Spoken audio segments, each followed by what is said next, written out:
Salut les amis, j'espère que vous allez bien.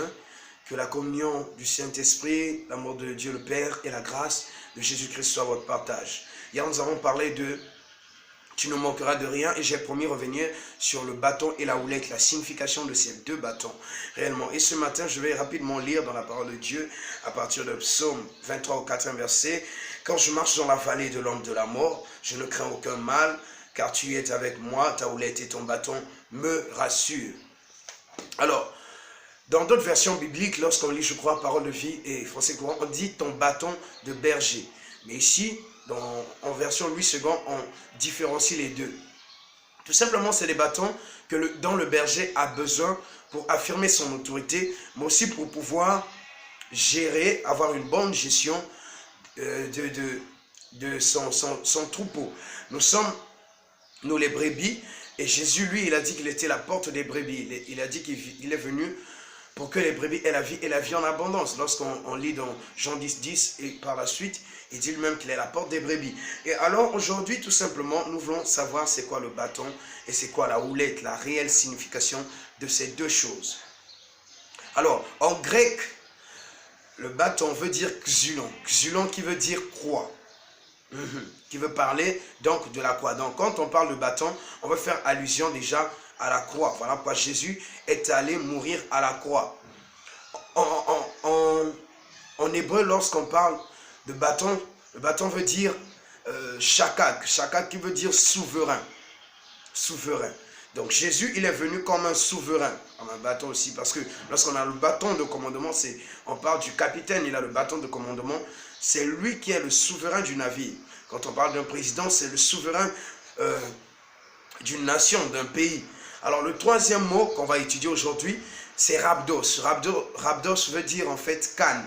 Donc une canne sur laquelle on peut s'appuyer ou encore un sceptre. Lorsque vous lirez dans Esther, on parle du sceptre.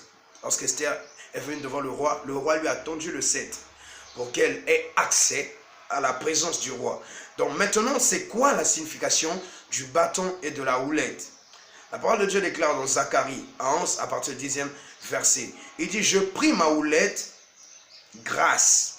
Voilà le nom de la houlette. Je pris ma houlette, grâce, et je la brisai pour rompre mon alliance que j'avais traitée avec tous les peuples. Donc, la houlette, c'est aussi un bâton, mais au niveau de la tête, c'est un bâton courbé.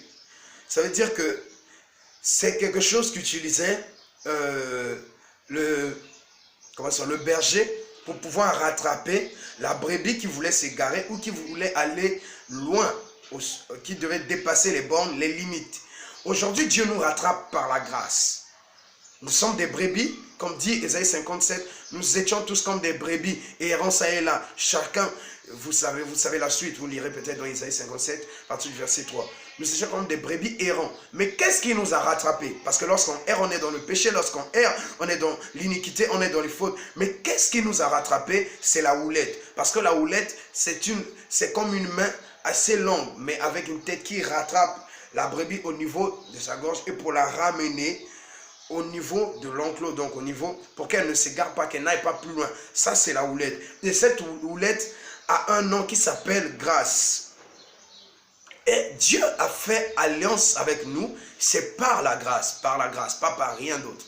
La nouvelle alliance, la deuxième alliance, c'est la grâce. Je vais passer rapidement, nous n'avons pas, c'est le temps. Le deuxième nom, et il dit, au verset 14, il dit, puis je brisai la seconde houlette. Donc c'est des bâtons. Dans d'autres versions, on parle de bâton. On dit la seconde houlette qui s'appelle union, pour rompre la fraternité de Juda et Israël.